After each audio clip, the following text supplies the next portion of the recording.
throughout our history as a country has been one of pursuing the political kingdom as opposed to the economic kingdom. But it is my strong belief that that focus has been wrong. And it is for this reason that we still have remnants of poverty despite years of progress that we have made. Political power, pursued for its own sake, will not make Kenya a great nation. We must therefore use politics to shift the economy and indeed to address the plight of the most vulnerable members of our society. We need to use politics to better the livelihood of our fellow Kenyans. If we use politics as a means to a greater end, we will give politics meaning, and that is my intent for this year. All right, that's President Uhuru Kenyatta there saying we should use politics to shift the economy to better the livelihood. Remember when BBI was launched, one ANC party leader, Mzalendo Trust, said the economy is the problem. Caroline, we've heard the president saying that we should use politics to shift the economy and better the lives of Kenyans, yet it's still politics that has shifted the economy to where we are. The irony. It's interesting that since independence, we've, at any momentous moment in our country, we keep going back to the 3 or 4 vices that face the country: poverty, disease, ignorance, and now the economy, which all fall under the economic sphere. Right. But the question is, this economic meltdown or atmosphere that we find ourselves in is as a result of the political decisions, political environment, political context that we find, the country finds itself in. And so the question that I would throw back would be to the president, what is his government doing so that then the politics stop dominating everyday life? Right. And if he is able to manage that, which he has talked about it severally, even during his swearing in, during the BBI address, during the National Prayer Breakfast, in several meetings he has spoken about his wish that the country focuses on the politics and on the economy, and not the politics. So the question is, why can't we, or why can't his government do so? And so it means the problem is not the economy. The problem is the politics within his team. Yeah. And that's what he needs to fix. And Caroline, here's the other irony. Yeah. He's president, he's the head of state, he sits on the biggest seat on this land. Yeah. It's his government. Government is responsible for creating a conducive environment for the economy to thrive. Yeah. So if the president is saying this, what do you tell Mama Wanjiku then? Well, she's helpless. But I like the fact that in his speech he outlined a few of the measures that he's trying to put. He hopes will spur the economic growth. He spoke about the review of the interest capping law, which he hopes will facilitate access to credit. He spoke about the measures that he has put in agriculture, removing the middlemen. He also spoke about paying outstanding bills that hopefully will spur some economic growth. And I remember I was speaking to somebody yesterday, and he said that, look, that payment, the facilitation of some of those pending bills over December and early January has actually cushioned quite a number of people at the beginning of this year, so that hardship that was being experienced wasn't there. So hopefully, if those measures, those raft of measures that he put in place in his speech are adopted, then maybe we might then start thinking about the economy. But remember, the problem in this country is always implementation. She said at the beginning that there are so many of these documents that lie somewhere, whether it's in the fight against corruption, whether it's the economy, whether it is in agriculture. The challenge is always implementation. So are we likely to implement what the president has spoken now? In his speech, he also talked about, and Osiani talked about it, task force recommendations that have been lying around agriculture. He mentioned sugar that are not being implemented. So why can't we implement those? And if they are not being implemented, then the question goes back to what action are we taking against those that are not implementing? So it's time for tough decisions, it's time time for tough choices. We hope that with these choices in the cabinet, he was giving us an indication of the tough choices that he hopes to take. Hopes to take in future, right? And that really then ought to go down even to the implementing agencies. Right. Here's the thing, Dr. Tari. We're seeing top politicians in Kenya saying, listen, apart from politics, economy is the problem. But these are the same politicians on the ground are pushing for political agendas, e.g. BBI. If the same politicians had the same energy that they're using to push for political agendas, to push for a better economy, don't you not see an irony there as well? The economy is such a governance issue. You don't need to be an economist or a political scientist. Or you just need to be a human being to know that economy is such a governance issue since the history of mankind. So I think the president is right. He goes ahead to justify his statement in terms of when he says pursuing political kingdom as opposed to economic kingdom. And then he says politics should not be politics for the sake of it. But on the ground. But on the ground, that then the politics then should improve the economy. So I think in terms of the words, we can debate whether the president is honest about what he's saying, but whether he's right or not, I think we can agree that he's right. That it is true that the politics should not be for the sake of politics. Politics is for a reason. But politics in itself is for the distribution of resources, for decision making, for policy. So it's such a governance issue. So we cannot divorce politics from the economy. In fact, the politics is the one that is responsible for our bad economy. And for us to fix the economy, we must fix the politics. So I think, and the president is much aware. I don't think that we are educating him, or I think he's perhaps more aware of that than ourselves. But we have to repeat it, just for the sake of anyone who thought that now, the president has said we should focus on the economy, or, even Mzalendo Trust was talking about, let's talk about the economy. But BBI talks about governance. It's the economy. It's the economy, because without fixing inclusivity, without fixing how we interact with each other, without peace, without justice, how can you talk about the economy? How can you talk about us thriving as a country without fixing how we relate? Okay. So without fixing how we talk to each other. So I think that it's very important for us as Kenyans to know the value of politics in our lives. And I think even Kenyans have sort of made politics lesser and given politicians a lot of space and a lot of room to do the things that we don't mandate them to do. Because we talk about, politics is evil, politics is bad, but politics is the way we make every single decision. If you want to wake up tomorrow and be sure to be safe around your house, to be sure to be able to afford a house, to afford food, to be able to go to a hospital and get a doctor and get the health care, you must know the value of politics. And therefore in achieving that. Choices. If you want your milk to give you some profit, if you want your coffee to work, you must know the value of politics. If you want sugarcane to work, you must know the value of politics. But you see, at the end of the day, it's all Kenyans who are making the big decisions on coffee, sugar. They're making the choices. They're making every 5 years. So I know I've talked for quite some time, but I think I just wanted to say that also the other issue with the Kenyans is that the Kenyans are already disenfranchised. So the majority of the Kenyans are disempowered. And I'll talk about the power index between the decision makers, that's the politicians, and the ordinary Kenyan. So the ordinary Kenyan is struggling to survive.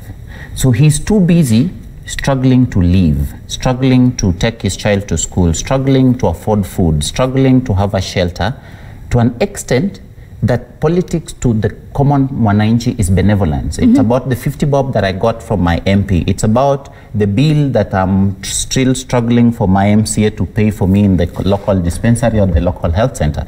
So they are struggling to survive. So with this struggle to survive, it is very difficult for them to connect that politics is policy. Politics is the bigger thing, it's the bigger decision that will solve this problem. So for them, it's about, my child has not gone to school, and we've seen this month. I want my child to go to school tomorrow. So for them, it's about, let me go to the MP, let me go to the MCA, let me go to the governor, let me talk to these people who I know to give me the money. So it's not about the policy. Okay, let me get all your feedback. Let me start with David. And here's the thing. Fixing the economy is fixing politics, as Daktari has sparked that conversation. Let me get all your thoughts since you wanted to jump in. And you're a policy expert. Exactly. And that's why I want to draw it out very clearly. What is politics? Politics is distribution of resources. Which is the biggest resource? Power. Power is the first resource that people want to distribute before they talk other resources, before they talk water, before they talk roads. Power. Because the power is utilized for the people. Now, the power is only going to be useful for the people with proper policy. So the people need to understand that whenever they make their political choices and get power for themselves, it will impact on they themselves as the people. Because if they put inept politicians and give them power to preside over them as the people, then they are going to bear the brunt of their politics. And that's now, if the fixing of this will be, there's a level that Uhuru can do it, which is the political leaders that he has appointed, like CSs and PSs, administrative action. You don't work, you go home. You don't stay in office forever. But eventually the people will have to understand that the choices they make every 5 years, because we are an ethnocentric country, we decide that you speak my mother's language and so you fit or suit, you're the most suitable for that office, when we know very well that your credentials demonstrate that you are absolutely inept and incompetent. The people will have to deal with the choices they make. They must understand, therefore, that they have to make informed choices about themselves, about who is charged or is who they vest power. So it still comes back to the voters. So it still comes back to the voters. But also you have to agree with me. When we talk politics, Zinzi, the fourth estate will not be spared the brunt of it. Right. Because yesterday the president read a wonderful speech. In that speech, he spoke about the micro, small, and medium enterprises that account for 75% of employment in this country, yet it only contributes 30% to the GDP. And he said that 5 banks have 10 billion shillings, which they will lend. It's about an interest rate of 9%. The president demonstrated and said that he will ensure that competition authority ensures that there is a fair lending system for the young people, and that there is now money put aside to give credit to young people between 30 to 50,000 shillings without collateral. All right. The president stated how he's making intervention in the agriculture sector. He said there is a report that's lying unutilized for the coffee farmers, just as is for the sugarcane farmers, that he hopes within 2 weeks will be brought to him so that he can execute on it, because the CS for agriculture did not.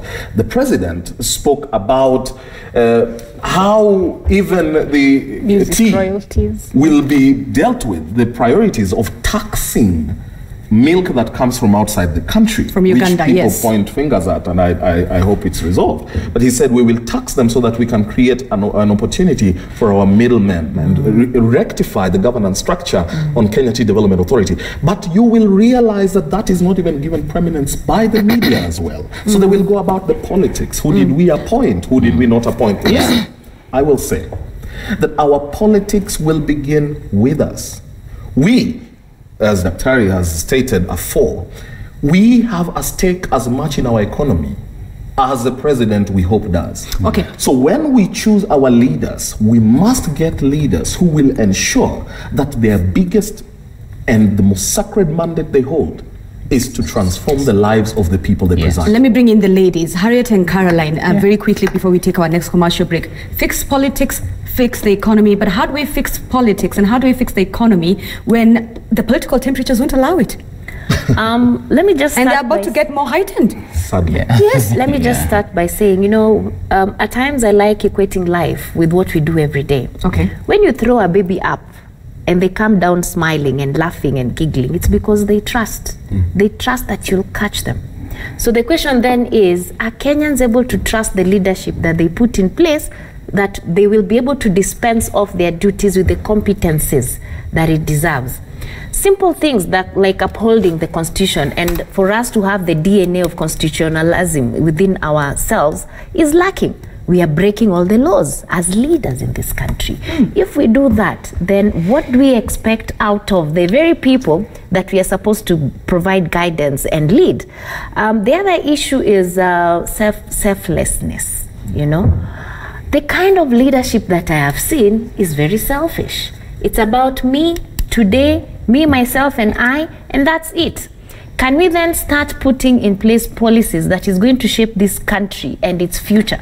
Let us stop thinking about ourselves. Can we then say every day when I wake up, I'm thinking of my child and my grandchildren? Because if we make policies for 20, 30, 40 years from now, we will then be thinking progressively, you know. The other thing that we also need to think about is the public policies. You know, you cannot demarry public policies from politics. No, you can't. You know, and it's very simple. If all professionals are not on the decision-making organs, if all professionals are not sitting on that table that make policies that are going to shape the different sectors in this country, then we have lost it. And it's simple. When we have the international standard, it's both local and international. Right now, we import everything from China. Those containers go back empty. Okay. Yet, agriculture is one of the biggest economic shaping entity in this country. Right. So what are we doing to our Kenyan? Central, they are putting coffee. Western, there's really nothing. We can't even plant maize anymore because we can't sell it. We are importing maize cheaply from Uganda. The sugar industry, Mumias Sugar, we cannot sit and actually close our eyes and say we should let that company go. We need to go on break, but Caroline, I want to hear your thoughts on this. I have a listen to this. From the top of my mind, Nairobi, given our political stand, we could be going for a by-election for all we know. There's a referendum that could also be coming up. And there's an election coming up in 2022. We deserve that. We have political temperatures continue to increase. How are we going to then fix the economy when our political temperatures won't allow it? Nairobians chose that on the ballot. I think I was just going to say that it's time for us to start equating our and we've said this consistently, start equating our political choices to our economic and everyday life. So we should think of politics like that. Yes, that the choices that we make today have an impact tomorrow, and we are seeing it now. I like the conversation that happens around Nairobi. People say, look, let us take this that's been given to us, the bad roads, the bad transport, because those are choices that we made. And so hopefully, even in that political noise, we will then make wise choices next time round and realize that my choice of a governor has an impact on how the road I use looks like. This week, if you're driving in Nairobi or in any transport, public transport or not, it's disastrous. The roads are a mess. Schools, we've seen the issue of schools. So hospital facilities, we've seen that. So until the point that we realized, wait a minute, this thing that I'm getting, the bad road, the bad hospital, the bad school, is as a result of that choice that I made in 2017. Right. And therefore, in 2022, I had better be wise. And then start thinking, what are the values that we are speaking about? We are so big on values in the Constitution. We have Chapter 6 on leadership and integrity. We have values of public service. We keep talking about servant leadership, but are we seeing it? But in addition to seeing it, are we even looking for it? Is it what we are choosing at the ballot? All right, Caroline has brought up a very interesting point right there. We want to take a commercial break. When we come back, we'll wrap up this conversation on leadership and integrity. I want to find out from them the issue of integrity. Is it teachable? Do we need to start purposely, intentionally putting it in our curriculum at a young age? Or is it something that is based on personal ethos? See you in a bit.